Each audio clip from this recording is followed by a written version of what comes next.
Hello, this is Doug Kay back for another episode of All About the Gear, and I'm here with Gordon Lang from Brighton, England. Hello, Gordon. Hello, Doug. How are you? I'm doing quite well given the hour of the day. Early in the morning here. Nice, comfortable afternoon for you there in England. Yes, it's a very civilized hour. Thank you very much. But it must be good to get you up and started in the morning. It is. It's sort of tea time for both. You're at tea time in the afternoon or a little bit late for tea, and here I am. I'm British. It's always tea time. That's right. I'm gulping down the coffee to try and wake up. We are going back into Lumix land today, looking at one of the many, many cameras that starts with a G. This one we're going to dive right into. It's called the G7. What is it, Gordon? This is the Lumix G7. It's Panasonic's latest mid-range mirrorless camera. So it's a step up from the entry-level model, step up from the GF series, but it's not as sophisticated, large, or heavy as the flagship GH series. It's officially the successor to the G6, although you could also see it as the successor to the GX7, although I have a sneaking feeling that Panasonic may be updating the GX series at some point. Who knows? I certainly don't know. I'm teasing, but I have no secret information. In terms of specification, the G7 is fairly similar to the G6 in that, like other Micro Four Thirds cameras, it has a 16 megapixel sensor. The continuous shooting is a tad faster than before. It's now 8 frames per second or 6 with continuous autofocus. And it uses the depth by defocusing technology that Panasonic's used on some of its latest cameras to try and accelerate that process, and we can talk a bit more about that. They've redesigned a few of the controls that we can also talk about, but the big new feature on this camera, wait a minute, before I get to the big feature, I should also say it's still got a fully articulated touchscreen, which is great. I love screens that flip out at the side. An upgraded viewfinder, that's the same as the GH4, so it's large and high-resolution OLED viewfinder, but again, the big feature on the G7 is 4K video and 4K photo grabbing, and we can talk about all of those things in whatever order you want. Over to you, Doug Kay. Okay. A couple of points here. This camera at the moment, when we're recording this, is available $800 in the US with a kit zoom, a 14 to 42 zoom. I'm going to ask you about that lens because in the US at the moment, you cannot buy this camera body only, which is unusual. You can get it either in all black, which is yours, or you can get it with the silver top version. But am I right? In the UK, is it available or will it be available without a zoom lens? I think there may be a body-only option. I should mention at this point that that same kit, the 14 to 42 millimeter kit, which is what I'm holding if you're watching the video, is about £680. So in both the US and the UK, this camera really goes up price-wise up against DSLRs like Canon's T6i or 750D, Nikon's D5500. It comes in at a slightly more expensive level than Fujifilm's new X-T10, and it comes in at a slightly cheaper level than the Olympus OMD EM5 Mark II. So again, it's a mid-range model that's aimed at people who want a step up from the entry level. Okay. Now, this has, I believe, because I read this in your review, the same sensor as the GX7, the GM5, the GF7. Is that correct? Yeah, it's pretty much the same one. The only one that's really different in the range is the GH4, and that's because it has to support a very, very high-speed sensor readout. And video is where these cameras really differ, but equally where they share a lot in common. And as hopefully we'll discuss more during this show, the G7 could very much be seen by existing GH4 owners as a backup camera for shooting B-roll, or for people who want to get into higher-end video and who can't reach or afford the GH4. There's a lot of areas where Panasonic could have cut this camera down, but thankfully they haven't. Okay, so maybe it's the fact that I'm not awake yet and I'm horribly confused by all these camera models. I'm going to just ask you a couple of specific questions to help clear the air here. If the image quality is roughly the same, I assume that the sensor is the primary thing causing image quality. So this is an $800 camera with a kit lens. Let's tell me, how is this different from, let's say, the GF7, which has a similar kit lens and is $250 cheaper? What's the difference between this and the GF7? Well, the GF7 is a simpler camera that's designed, it doesn't have a viewfinder, as I recall, and it has a kind of selfie-oriented screen that kind of flips up to face the subject. You can, of course, do selfies with this camera by flipping the screen out and facing the subject in this way. The GF7 doesn't do 4K video. Now, you may think, wait a minute, you just said it has the same sensor. How come it can't do 4K video? Well, it's not just down to the sensor, it's down to the image processor. And it is the image processor, the combination of that latest image processor and the sensor in this camera that allows it to do 4K. But yes, there is a lot of overlap. I mean, for me, the interesting one is actually the GX7, because that so far is the only Panasonic mirrorless body which has built-in sensor-based stabilization like the Olympus bodies. In my test, it was nowhere near as effective as the Olympus bodies. But that's not surprising because it's the first time that Panasonic has really deployed it. Olympus has been doing it for ages. Hopefully, that's a technology that they will continue to develop. It's a bit of a shame that this camera doesn't continue it. That's why I said maybe there's a forthcoming GX product. I don't know. Right. But this camera, the G7, like all of the others, excluding the GX7, relies on optically stabilized lenses. I'd like to just actually give a bit of a nod out to a nod out. Can people do nod outs? Here's a nod out to the 14 to 42 millimeter kit zoom here. It is not a collapsing kit zoom, so there's none of this. I have to press a button or twist it in a certain way for it to extend. It can be operated straight away, but it's extremely compact. Over the generations, Panasonic has been making these smaller and smaller. And as we've found, smaller doesn't necessarily translate into great image quality, but I'm really pleased to report the image quality on this 14 to 42 millimeter kit zoom is really very, very good. It's sharp in the corners across the focal range from 28 mil equivalent to 84 mil equivalent. So I'm very happy to recommend this kit zoom as an option. But while we're here, Panasonic also does a 14 to 140 millimeter kit zoom option that you alluded to earlier. That is a 10 times range. And the interesting thing about that lens is that it's roughly the same size as the Canon 18 to 55 millimeter 3 times kit zoom. Now, I'm going to hold both of these up for the benefit of people who are watching the video. And you can see that although the G7 is DSLR styled with a viewfinder hump on the top, it is a considerably smaller camera than the, I've actually got the T6S or 760D here in my other hand. But look at that. That is the standard Canon kit zoom. That is the 18 to 55 millimeter STM zoom. So this is a 3 times optical zoom. It is not a shrunken down lens. It does perform very well, but it offers roughly the same range as this little one on the Panasonic. And as I said, the key benefit of the Panasonic is that if you're happy to carry around a lens the size of the Canon, you can actually go for a 10 times optical zoom range, which is a really compelling proposition. They say, look, you know, if you want to have that, why not have a 10 times zoom at your disposal? And again, it's quite a solid lens, the 14 to 140. Yeah, and that gives you the equivalent of 280 millimeters. It's a fairly long lens. Yeah. But it's that with the 14 to 140, this camera costs an additional $300 US. So it's going to be $1,100. But you get quite a bit of lens for that. It's good to know that this camera with the standard kit lens, the 14 to 42, that's a good lens, because so often we get these cameras and we say, you really got to get it without the kit lens or just replace that kit lens quickly. It's nice to know that this one's actually a viable, good quality lens. So here's another comparison for the lucky people watching the video. I've got in my hand here, in my other hand, the Sony a6000, which we always compare things to. And you can see the a6000 body is a little bit smaller and its kit zoom is a bit smaller as well, but not massively smaller. Normally, we're used to seeing the Sony kit lens beat everyone else on size, not on quality because it is very soft in the corners, especially at wide angle.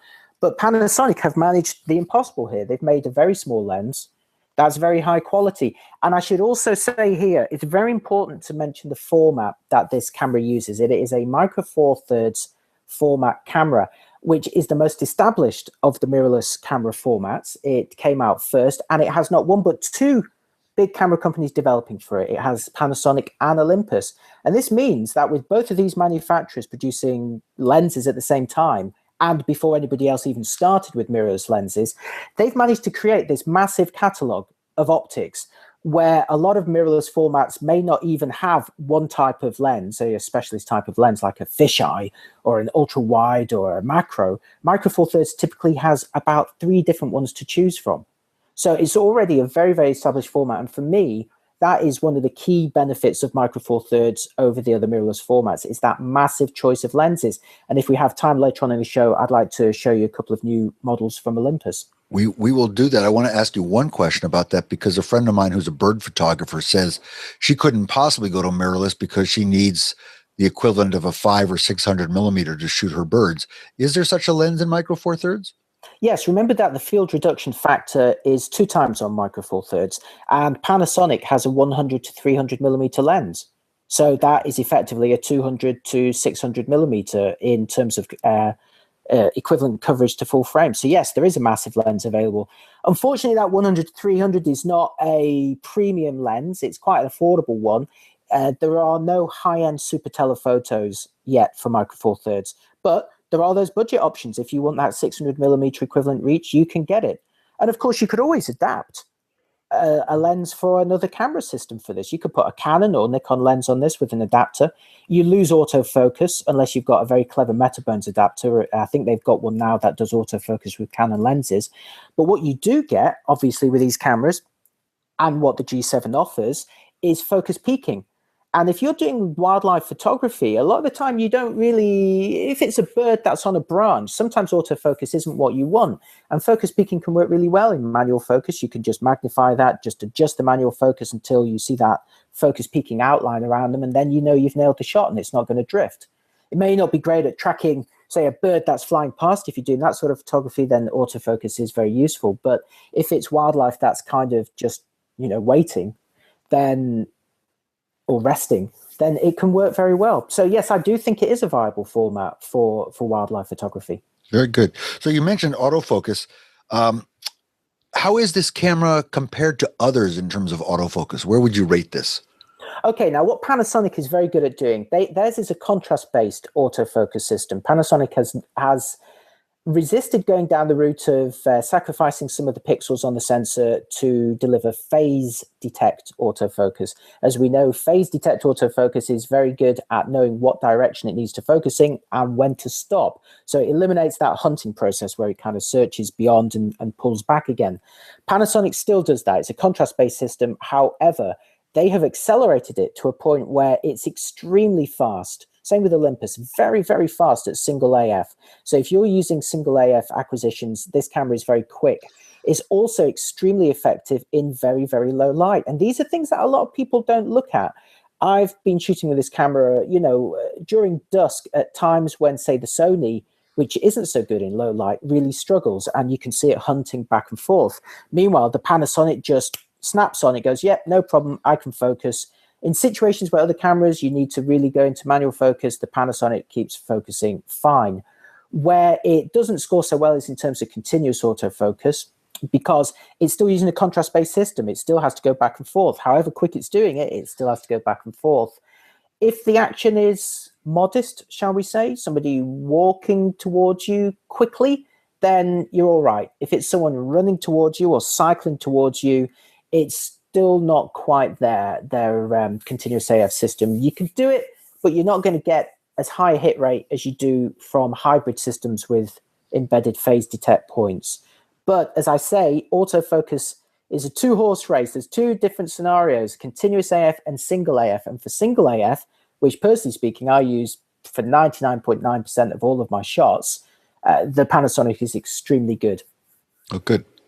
Okay, so when we think Panasonic, we also tend to think video because, let's face it, that's the background of the company, really more than even still photography. So let's dive into the video on this. The big thing that Panasonic has been the leader in is 4K video, right? Yeah. Is it because they sell 4K TVs? Are they trying to encourage No, I think I guess mostly what they do is sell cameras. I think that's where it comes from. But I don't know if Panasonic make a 4K television. I think they do. Certainly in Europe. Certainly in Europe, they do. Must, yes. And you could be cynical and say that the camera companies that are pushing 4K capture are also people like Sony, for example, who sell 4K TVs. But there are reasons why you would want to shoot in 4K, even if you don't have a 4K TV. For example, I don't have a 4K TV, but here are 2 compelling reasons why you may want to shoot in this high resolution format. If, by the way, you don't know what 4K is, it's double the resolution of 1080p. Twice the height, twice the width, twice the number of pixels in each direction. So it's like 4 1080p frames arranged in a grid. So you get loads of detail. In fact, you get 8 megapixels worth of detail compared to 2 megapixels worth of detail on a 1080p frame. Now, if you're putting together a video, what you can do if you're filming in 4K is you can take a crop and still end up with 1080p quality, but effectively give yourself a zoom without any loss of quality. So you can actually zoom into your footage and move around the frame without actually moving the camera. Imagine you're doing an interview and you have a wide shot of somebody sat on the chair, maybe from the waist up. If you're filming that in 4K, you could take a 1080p crop, which would then show a closer image of their face. And then you could pull back out again to the 4K, the fuller view. So if you're filming in 4K, it gives you extra flexibility on a 1080p timeline. Yeah, classic example is to do a wide two shot, and then cut to the individual close-ups, but do it all with one take. Exactly.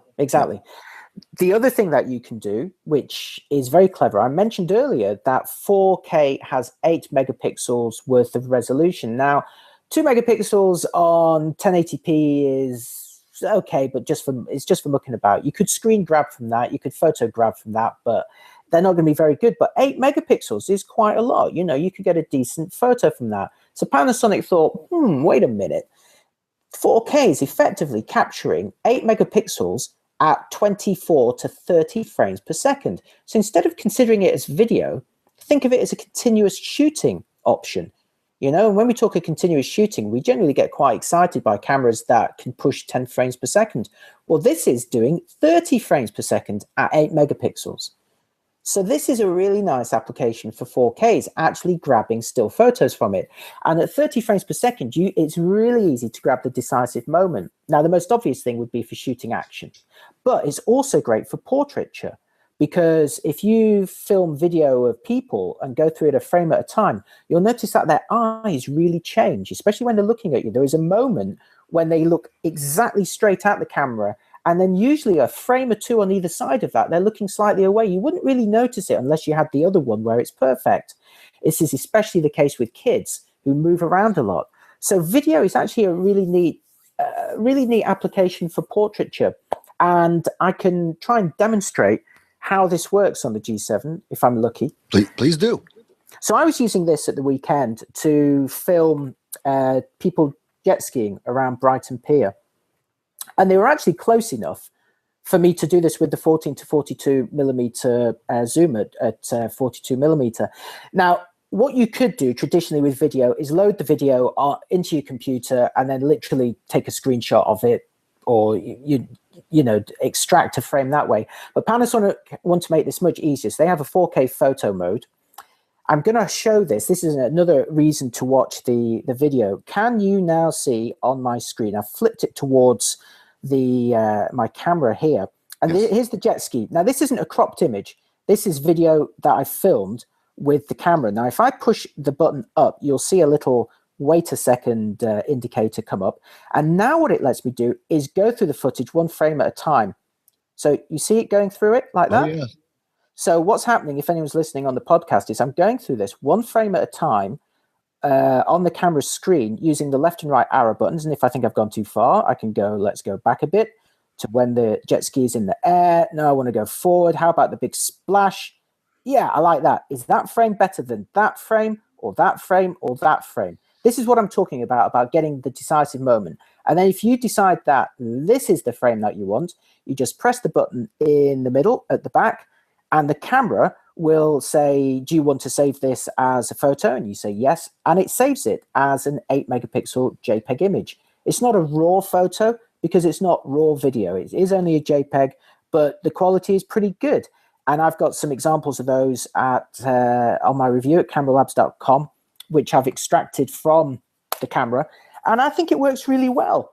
It's a really interesting way of shooting. And I've heard a lot of people panic about this whenever I promote this on Facebook or Google Plus or Twitter. They go, it's the death of photography. Anyone can capture the decisive moment. What's happened to that wonderful skill of knowing exactly when to press the button? And I would say to them, look, it's just another tool, okay? You still need skill as a photographer. You still need to put yourself in a situation where there's an interesting subject. You still need to light it well. You still need to get the person to cooperate, or the subject to cooperate. So there are plenty. It's not the death of photography for professionals. It is just another tool in the box that makes it easy for us to grab a moment as it happens. And of course, because it's also video, it's shooting silently. So for me, it's a really nice application in a discrete environment, like a ceremony. If you're at a wedding or at a situation now where why should you have the click, click, click, click, click sound all the time? Switch to video and film it. Although equally, the G7 also has a fully electronic shutter option that lets you shoot in silence as well. So it's nice to have those options. So you can have a quieter, more pleasant ceremony.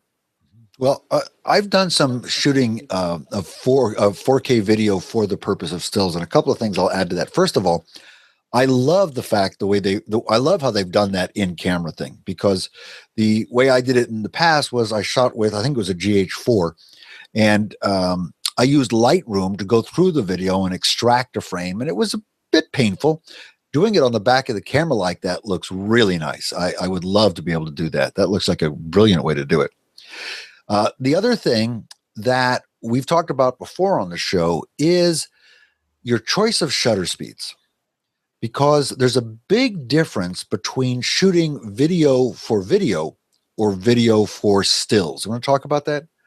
Sure. So if you're shooting for video, you want to use a shutter speed that is equal or double the actual frame rate. So if you're shooting video at 30 frames per second, you ideally want a shutter speed of a 30th of a second or a 60th of a second, right? And you get that nice motion effect. It looks very, very nice. Whereas for stills, if I was shooting that jet skier at a 30th or a 60th of a second, we know it's going to be blurred. So you do have to make a bit of a decision at that point. And what I was doing is shooting for stills in the 4K photo mode on the camera. There is a dial on the top of the camera. I should show you this as well if you're watching on the video. This is a big difference between the G7 and the G6. On the upper left side of the body, to the left of the viewfinder hump, is a new dedicated drive mode dial.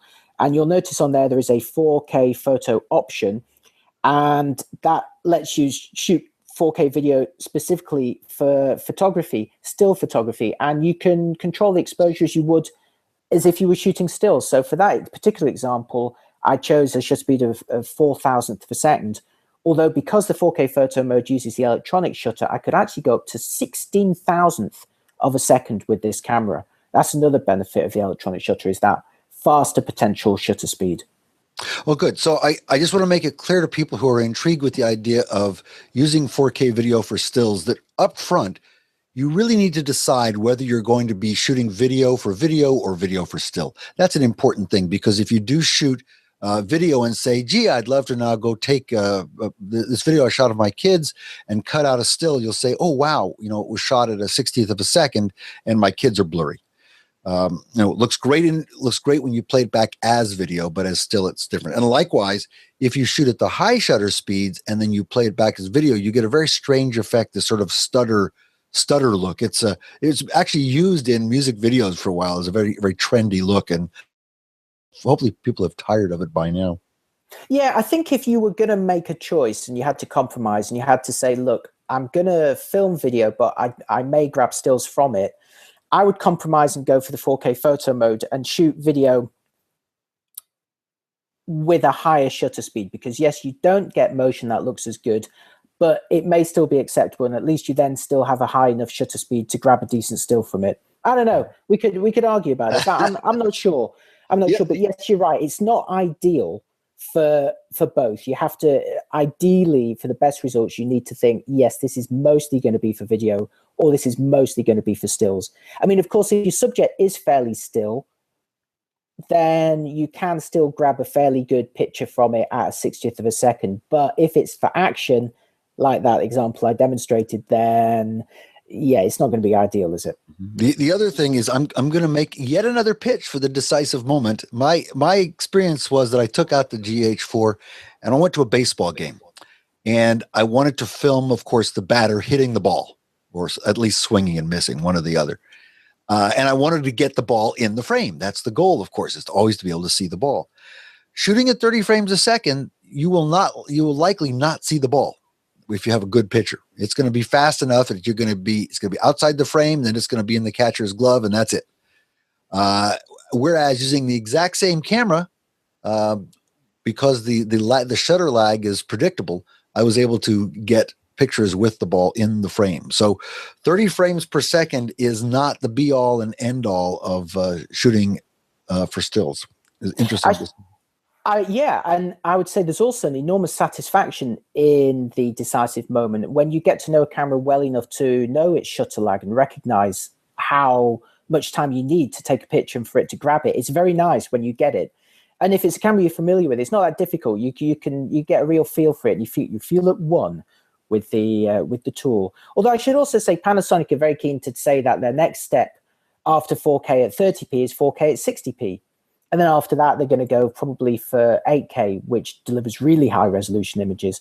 So they are looking at developing this. There is a roadmap, a timeline for it. Oh, very good. Okay, we've done a pretty good job of the camera. I want to get a chance to talk about some of these new Micro Four Thirds lenses, but before I do, let's wrap this up by comparing it. Well, let me say this. This camera, as you said, has a DSLR style body in that it has the hump in the middle that makes us think that it has a mirror, even though it doesn't.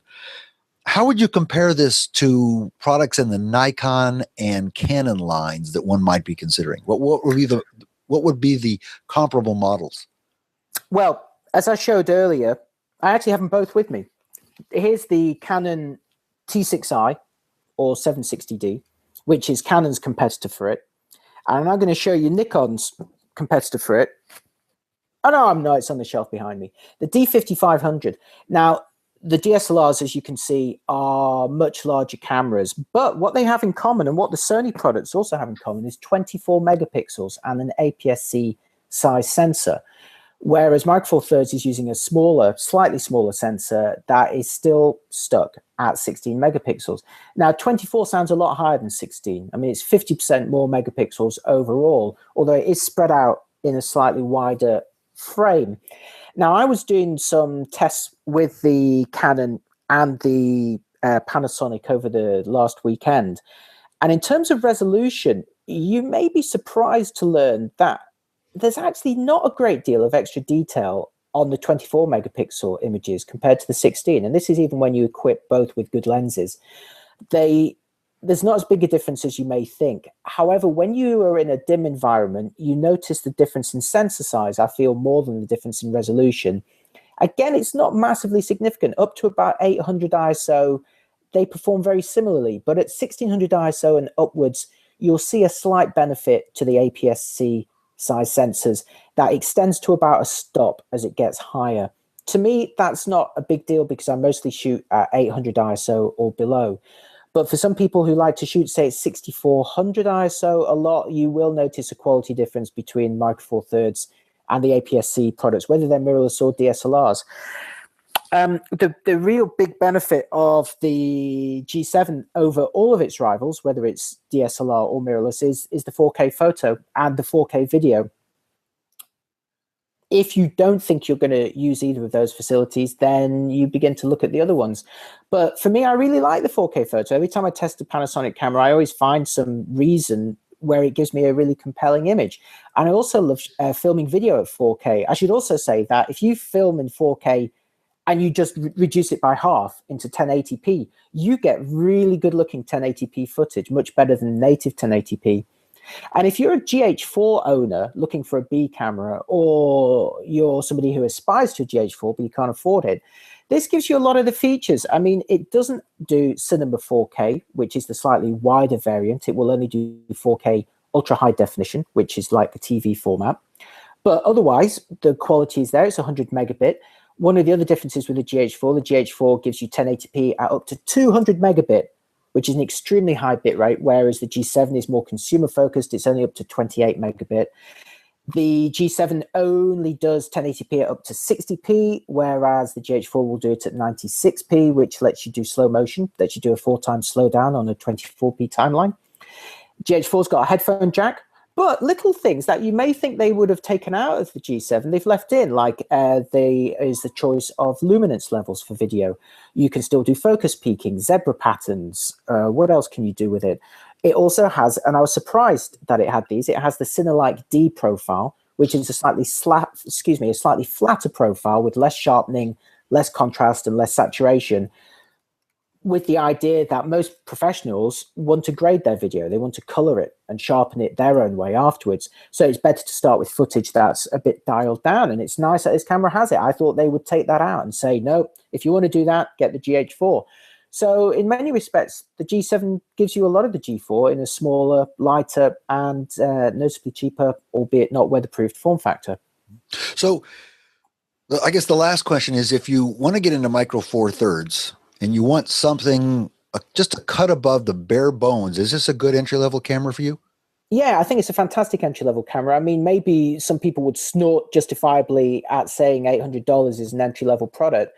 It's still a lot of money to spend. If you've only got $400 or $500, you know, it's out of reach. But it is definitely a significant step up from the GF series, and it's a camera that will last you a long time. It does pretty much everything. I mean, if you can spend a bit more, you could reach products like the OMD EM5 Mark II that has built-in stabilization and weatherproofing, but the video is not as good. Right. The video is better on this product. And we should point out that, you know, we talked about the Canon T6i and the Nikon D5500. Both of those cameras with kit lens, with comparable kit lenses, are roughly the same price as this camera. They're $850 here in the US versus $800 for this G7. So it's a good head-to-head battle. Gordon, great. Let's do one more thing, an extra bonus feature. I happen to know you have two very interesting lenses there. Yes. Why don't you just introduce them? Tell us what you got. Okay, now one of the first lenses that came out for the Micro Four Thirds format was the Panasonic Lumix G7 to 14 millimeter ultra wide zoom. And if you've been paying attention, you'll know that 2 times field reduction makes this a 14 to 28 millimeter equivalent focal range if it's equivalent to full frame. It's f4 constant focal ratio. This is the lens that actually turned me on to Micro Four Thirds and mirrorless originally back in the day, because I love ultra wide photography, and this was the first mirrorless option. I mean, this lens is tiny. Again, I'm going to show you the Canon DSLR, and you can see that this ultra wide lens is actually smaller, about roughly the same size as an 18 to 55 millimeter Canon kit zoom. So this is an extremely compact lens. And so far, it's not had a lot of competition. The Olympus had a 9 to 18 millimeter, and there were various fisheyes, but there were no other 7 to 14s until now. Olympus had been talking about it for a while. They like to tease us. And this is their new 7 to 14 millimeter f2.8 lens. I'm going to hold it up next to the Lumix model. And the most obvious thing you'll notice is the Olympus is much larger. As you would expect, it is a stop brighter. It's f2.8 across the range compared to f4. The Olympus lens is also weather sealed. As a member of the Pro series, it also has a customizable function button on the barrel. That's quite nice. So it has quite a few benefits over the Lumix. And if you are a user of the Lumix lens, as indeed I am, I own this lens, I bought it.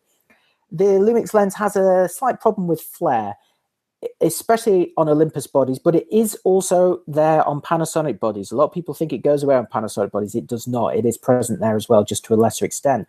Where if you point this lens at a very bright, saturated light source on a dark background, for example, a bright street light on a city view at night, you will probably get purpley blue flare artifacts across the range and across the aperture range. You cannot get rid of it optically. You have to retouch them out afterwards, which isn't very easy. The Olympus eliminates that. So if they bothered you, this lens will fix it. But it's bigger, it's heavier, it's more expensive. But if you like the idea of an f2.8 7 to 14 millimeter zoom, it's fantastic. And the quality is superb. Even at f2.8, it is extremely usable. However, if you've got a smaller body, it's a bit front heavy. It's designed for the bigger bodies like the EM1 or the GH4. What's the price of that lens? Do you know? I think off the top of my head, it's about $1,300, which makes it one of the more expensive Micro Four Thirds lenses. But compare that to products like the Nikkor 14 to 24 2.8 or the new Canon, which is wider but spectacularly expensive. Now, obviously, those are lenses that are corrected for full frame sensors that have 4 times the surface area of Micro Four Thirds. They deliver much lower noise levels at high ISOs, but you've got to ask yourself, do you need it? Will you be shooting at high ISOs? Yes, you will if you want to freeze action, if you want a fast shutter speed and low light. But if you're like me and you shoot the interiors of buildings or landscapes that don't move, then you can deploy slower shutter speeds and use those nice low ISOs. For example, with this lens at f2.8 and the built-in stabilization on Olympus body, I can shoot at 200 ISO pretty much in any condition because I can handhold 1 second exposures. So I can shoot with quality with an ISO level that delivers fantastic quality, but have the benefit of a smaller, lighter, cheaper lens. Again, I would only go for those bigger sensors. If you've got to really think about this. Do you really need it? And a lot of people don't. Here's another really exciting lens. This is the Olympus 8mm f1.8 fisheye. This is the world's fastest fisheye lens. Most fisheyes are f2.8, 3.5, f4 even. This is 1.8. It's really, really bright. And again, what that means is that compared to an f3.5 lens, that's a 2-stop difference. You could be shooting at 200 ISO instead of 800 ISO. So again, suddenly that small sensor is, you've overcome its disadvantage because you've got a nice bright lens. I see people, when I lived in Queenstown, New Zealand, I saw lots of people shooting with fisheyes for doing snowboarding photography. And now I'm in Brighton, there's lots of people doing skate and mountain bike videos. They all use fisheyes. They're all extremely close to the subject, and they're filming these action videos. But it's normally around dusk, where the light levels are very low. And I see them shooting with, say, Canon bodies, which I know are not stabilized, and they're using these lenses that aren't stabilized, and it's huge. They could use something like this, which at f1.8 is going to gather, twice as much, 4 times as much light as the lens they're using, and they could mount it on an Olympus body, which has got a stabilized sensor in it, and you end up with this system that is just extremely compelling. I was there's a museum in Shropshire, which is in the UK Midlands, an area called Ironbridge that has lots of Victorian age museums. And one of them is a tunnel, a dark tunnel called the Tar Tunnel. It has natural bitumen seeping from the walls. Very, very dim, as you could imagine, very, very dark. But I took this lens down there and got some lovely photos. Again, you can see them in my review of this lens. I should say at this point that I've reviewed both these lenses at cameralabs.com, but I also filmed a video with it, handheld video with the OMD EM1 in very, very low light. It's very clean footage. It looks fantastic. And it's things like that that really should make you think about your photography gear differently. A lot of people assume you need certain things to achieve a certain effect, but it's moving very, very fast, this technology. And Olympus, with their built-in stabilization and bright lenses, can deliver some really interesting results. And again, this is a weather-sealed fisheye. It's quite large compared to the other fisheyes that are available for Micro Four Thirds. But again, there's 3 fisheyes for Micro Four Thirds. 3. How many are there for Sony E? How many are there for Fuji X? Or the Nikon 1? Or the Canon EFM? But how many do you need? Well, it's nice to have a choice. I've got the Samyang Micro Four Thirds fisheye lens, which is a dirt cheap manual focus f3.5. Panasonic has their own. They have an 8mm f3.5. So, each one of those is at a different price point, and they're of different optical and build quality. So you have that choice. Whereas for other formats, you may only have one choice or no choice. And that's what I really like about Micro Four Thirds. And that's what I was saying to you earlier, is that to me, that is one of the major benefits, the choice of lenses that are available. Yeah, I would agree with you. I'm just giving you a hard time, but you're right. Having the selection, and of course, we all know that having the multiple vendors sort of pitting against one another is going to help keep those prices down, and always, increase the pressure to come out with newer and better lenses. So it's worked quite well. And I've not seen a bad Micro Four Thirds lens for ages. They've all the recent ones from both Panasonic and Olympus have been outstanding in quality. Really, really good. I mean, the last 2 Panasonics I did were the 42.5 1.7, the 30mm macro. And now these Olympus Pro lenses, they're extremely good. And these are both weather sealed products, the 2 Olympus ones. Again, look at the other mirrorless formats. How many weather sealed lenses are available? Yeah. I've got my old Nikon sitting on the shelf. I've used it once in the last year. I've got a number of lenses for it still, sort of the classic 3 zooms, the 14 to 24, the 24 to 70, and the 70 to 200, sort of the standard kit that covers the whole range for a full frame DSLR. And I had a chance to shoot with the Panasonic cameras, the Lumix cameras, with their equivalents, which is, again, what was it? It was the 7 to 12 It would be the 7 to 14, the 12 to 35, and the if it was Panasonic, the 35 to 100. And, they were excellent lenses. And I'm walking around with the kit in one small bag instead of carrying a backpack. That was the difference right there. And I still had the same focal length range that I had with my big Nikon. And I was able to get perfectly good shots and have a much nicer day of it because I didn't have to lug a backpack with me. Yeah, now the important thing to remember, even though I am a big supporter of these smaller formats, is the effective depth of field. Now, if you have one lens at f2 the reason people go, why f? What is an f number? And why is it, why 2.8, 3.5? Why isn't it f100 or something? First of all, as you know, it's a focal ratio. It's the ratio between the effective diameter of the objective, if it was a single lens system, and the focal length itself. But the reason that they use this system is because f1.8 on one lens will deliver the same exposure as f1.8 on another format, right? That's the thing. It's to match exposures. It's for consistency. However, in terms of depth of field, the larger formats will deliver a shallower depth of field if you've got the same equivalent focal length and focal ratio. So although, Panasonic may have put together an f2.8 Kitview, and Olympus now has f2.8 available from the 7 to 150 millimeter range. So that's 14 to 300 millimeter. They can now deliver that with 3 f2.8 lenses. They may deliver the same exposures as your full frame 2.8 lenses, but of course the depth of field isn't as shallow. Right. But that's a pro and a con. It means you get less focusing errors. But it's important to point that out, I feel. Oh, very good. Well, Gordon, another great show here on All About the Gear. Really interested in the G7. I'm going to have to get a hold of one to play with it myself. And thank you for the bonus feature of these 2 new lenses from Olympus. They both look fascinating. I want to remind everybody that if you want the real review, if you want all the details, go over to cameralabs.com and you will see Gordon's extensive review, including his final verdict on the Lumix G7. And if you're interested in buying the G7 or any of the other products that we discuss here on All About the Gear, also head over to cameralabs.com and click on the buy now links over there. We try and put the most popular ones online. Gordon, thanks very much. We'll see you next time here on All About the Gear. Thank you very much, Doug. It's been a pleasure as always. Thanks. Bye-bye.